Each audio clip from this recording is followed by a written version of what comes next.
नमस्कार बंधुरा प्लान मुड गार्डन चैनेले आपनादेर सबाइके स्वागत। आशा करी तोमरा सबाई भालो आछो, आमिओ भालो आछि। टाइटेल देखे तोमरा अवश्यई बुझते पेरेछो आजके कि विषय निये आलोचना करब।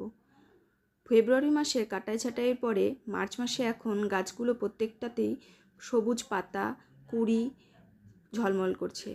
गाछगुलोते जेमन नतून नतून कुड़ी आसछे, सबुज पाता आसछे, सेई रकम गाছে प्रचुर पोकारो आक्रमण हच्छे।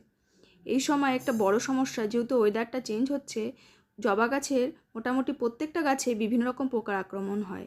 রেড মাইট, মিলিবাগ, সাদামাছি, ল্যাদা পোকা, এইসব এই পোকাগুলো এতটাই ভয়ঙ্কর, কুড়িগুলোকে সব ঝরিয়ে দেয়, পাতাগুলো কুঁকড়ে যায়, গাছের গ্রোথ কমিয়ে দেয়। যতই গাছে খাবার দাও গাছের কিন্তু উন্নতি হয় না।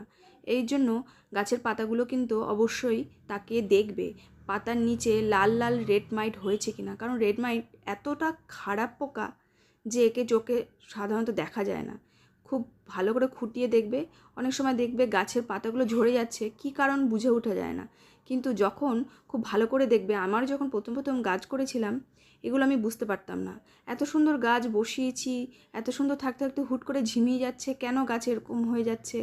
সাদামাছি পোকা এতটাই খতরনাক যে সহজে গাছ থেকে যেতে চায় না। রেড মাইট তো গাছকে মেরেই ফেলে। এই পোকাগুলো এতটাই খারাপ যে গাছের গ্রোথটাকে নষ্ট করে দেয়। অনেক রকম ঘরোয়া টোটকা আছে যেগুলো করলে কিছু কিছু সময় পোকাগুলো আক্রমণ থেকে আমরা গাছকে বাঁচাতে পারি, কিন্তু সেগুলো বেশি দিন স্টে করে না। আর সবার হাতে এত সময়ও নেই। আমি যে কাজটি করি সেটি হলো একতারা। 1 লিটার জলে 1 গ্রাম একতারা মিশিয়ে গাছে স্প্রে করলে সপ্তাহে যদি একদিন করা হয়, না হলে 10 দিনে একবার করলেও গাছে উপকার হয়।